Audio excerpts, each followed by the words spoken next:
Емки сөз Бак Дөөлөт қорының төрағасы, Қырғыздың мекенчи уулдарынын бири Мураталиев Мелис Казакбаевичте.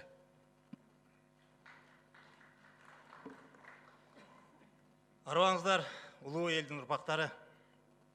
Мен бүгүн сөз кылайын деген темабыз мамлекеттик тил жана мамлекеттүүлүк. Адам баласы бул жашоодо 3 түр курал тапты. Биринчиси жашоо куралы, экинчиси эмгек куралы, үчүнчүсү согуш куралы. Жашоо куралы жашоону тааныганга керек. Эмгек куралы жашоо жагдайын түзгөнгө, ыңгайын түзгөнгө керек. Ал эми согуш куралы адеп коопсуздук үчүн керек болуп, кийин адамга үстөмдүк тургузуу үчүн керек болуп калды. Мына ушул куралдардын ичинен эң маанилүүсү жана таасирдүүсү бул жашоо куралы. Ал эмне деген курал? Адам бул жашоодо эки дүйнөдө жашайт. Эки дүйнөнү тең кармап жашаган адам баалуу да, бактылуу да болот. Биринчи дүйнө бул адамдын ички дүйнөсү. Анын жан дүйнөсү, акыл, сезим дүйнөсү, ички туюму, ой санаасы. Экинчи дүйнө бул адамды курчап турган сырткы дүйнөсү. Эң ириде адам коому, үй бүлө, уруу, эл жана адамзат. Анан барып табият. Өсүмдүктөр, жаныбарлар дүйнөсү, жер, суу, тоо, таш жана бүтүндөй аалам. Мына ушул эки дүйнөгө көпүрө болуп, адамдын ички туюмун, ой сезимин сырткы дүйнөгө жеткизчү, байланыштырчу бул жашоо куралы. Албетте бул тил. Адамдын тили бул адамдын жашоо куралы. Ал эми элдин же улуттун тили бул ошол элдин турмуш тажрыйбасы, жашоо билими. Себеби ар бир сөз өзүнчө түшүнүк. Ар бир түшүнүк өзүнчө билим. А билим болсо жашоонун тажрыйбасы менен гана келет. Демек, ар бир элдин, ар бир улуттун тили аркылуу ошол элдин турмуш тажрыйбасын, жашоо билимин, деги эле дүйнө таанымын билсе болот. Эми кыргыз тили жөнүндө айталы. Мамлекеттик тил жана мамлекеттин байланышына токтололу. Мамлекет бул кайсы бир элдин жашоосунун азаттыгын, коопсуздугун жана көз карандысыздыгын камсыз кылган эрегейсиз зор күч. Биз бүгүн ушул зор күчтү туура нукта пайдаланып жатабызбы? Элдин мүдөө талабы, бакубат жашоосу, келечекке камкордугу жана башка улут үчүн, эл үчүн өтө маанилүү негиздер мамлекет тарабынан камкордукка алынып жатабы? Бул бүгүнкү кыргыздын эң чоң суроосу жана өтө кейиштүү маселеси.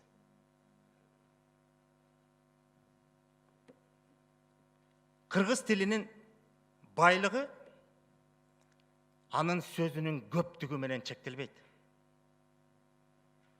Тилдин байлыгы сөздүн салмагы менен, сөздүн күчү менен жана сөздүн көркөмү менен кошо ченелет. Кыргызда бир улуу сөз бар. Кам бийлигинен нарк күчтүү деген. Бүгүн Кыргыздын мамлекетинин жүргүзгөн саясатында ушул улуу сөзгө орун жок. Тилекке каршы. Себеби кыргыздын дүйнө таанымында, жашоо адебинде элдик нарк ар дайым бийликтен жогору турган. Бийлик элге кызмат кылган, элдин кызыкчылыгын коргогон. Бүгүн болсо тескерисинче болуп калды. Элдин мээнети, элдин көз жашы, элдин убалы бийликтин жыргалчылыгы үчүн болуп калды. анын бакубатчылыгы үчүн болуп калды. Ушундан улам биз нарк деген сөздүн маанисин түшүнбөй, жашоодогу ордун жоготтук.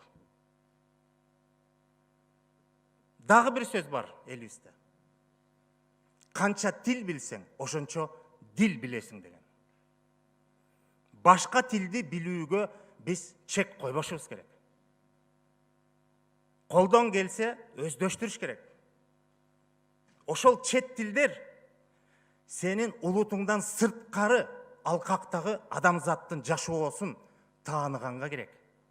Алар менен алака түзүп, алар менен достукта, ырашкерликте жашаганга негиз жана өбөлгө болуп берет. Бирок өзүңдүн тилиңди билбегениң, өзүңдүн дилиңди билбегениң да.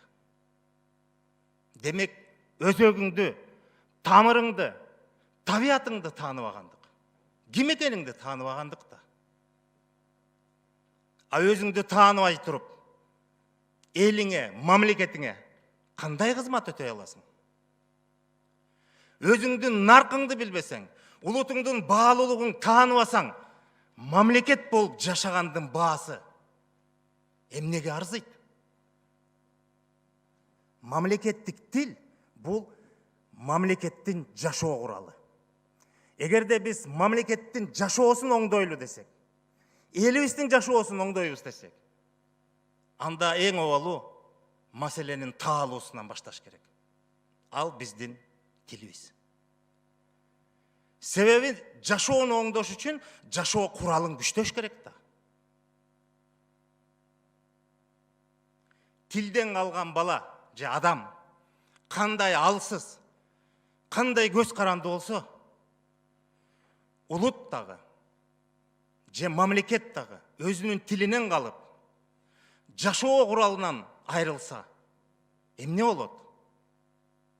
Ушул суроону биздин элдин баасына арзыбаган, бирок элдин тагдырын чечкен төбөлдөргө расмий түрдө узатам. Бир айтканда түшүнбөй калчу эле, дагы айталайын. Тилден калган адам кандай алсыз жана кандай көз каранды болсо, улуттун же мамлекеттин тагдыры тилинен калса, жашоо куралынан айрылса, келечеги кандай болот? Ойлонгула төбөлдөр, ойлонгула. Сөзүм кургак болбош үчүн мен бир мисалды келтирейин.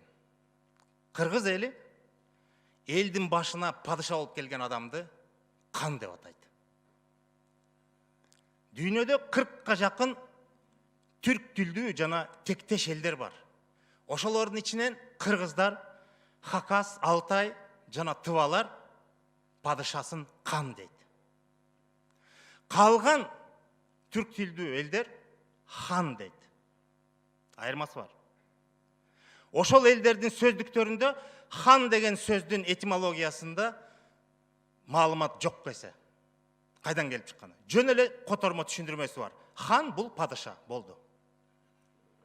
Ал эми биздин кыргыздардын, Алтай, Хакас, Тыва элдерин негизи бул тамырыбыз эле эмес, затыбыз бир элбиз. Атыбызды эле өзгөртүп койгон да. Мына ошо кыргыздардын ушу кан деген сөздүн этимологиясы кадимки денедеги кан деген сөздөн келип чыккан. Эмне үчүн кыргыздар падышасын кан деп атайт? Муну билген кыргыз аз. Өтө эле аз. Көбүбүз билбей калганбыз. Түшүндүрмөсү мындай. Кан денедеги кан. Бүтүн денеге, бардык дене мүчөлөрүнө тегиз кызмат аткарат. Ал азык ташыйт. Дене азыктанбаса өлөт. Ошон үчүн кан денеге азык ташып, дененин жашоосун камсыз кылат. Кан үчүн бир дене мүчөсү жакын, бирөөсү алыс болбойт. Ал баарына тегиз карайт. Тегиз кызмат кылат. Бир дене мүчөсүнө көбүрөөк азык ташып, бир дене мүчөсүнө азыраак азык ташыбайт. Мүмкүн эмес. Мына ошондуктан кыргыздар эл башына келген адамды падышаны. Қан деп атағаны, ошол денеге қан қандай тегіс қызмат қылса, елдің башына келген қан ошондой адилет, қалыс қызмат қылсын дегені. Баса белгілеп кетчү. Қызмат қылсын, бийлесин емес, қызмат қылсын. Ошон үчүн элибизде ушундай сөз бар. Тура бийде тууган жок, ыймандуу бийде. Туугандуу бийде ыйман жок дейт. Тура бийде тууган жок, тууганчыл бийде ыйман жок дейт. Биз кыргыз тилибизде сүйлөйбүз, бирок сөзүбүздү түшүнбөй калганбыз. Биз кыргыз тилин окуп атабыз, бирок дилибизди окубай атабыз. Тааныбай атабыз, ким экенибизди тааныбай атабыз. Эгер сөзүбүздү таанысак, түшүнсөк, анда падышаларыбыз чыныгы кан болбойт беле. Чыныгы элге кызмат кылып, элдин биримдигин, элдин бекемдигин ойлобойт беле. Элибизди тентитпейт эле да. Аягында кайрыларым бир акылман айткан экен. Учурдагы жагдайың анча деле маанилүү эмес. Өттө маанилүү нерсе бул сенин бет алган багытың.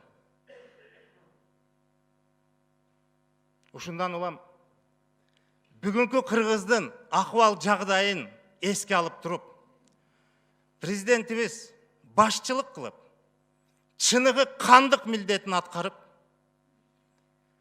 элибиздин жашоо куралын күчтөп туруп, тилибиз аркылуу өзөгүбүздү, табиятыбызды, тамырыбызды таанытып туруп, келечекке кызмат өтөсүн чын дилимден суранат элем. Эгер бул жаатта жардам же колдоо керек болсо, биз кызматташканга даярбыз. Рахмат.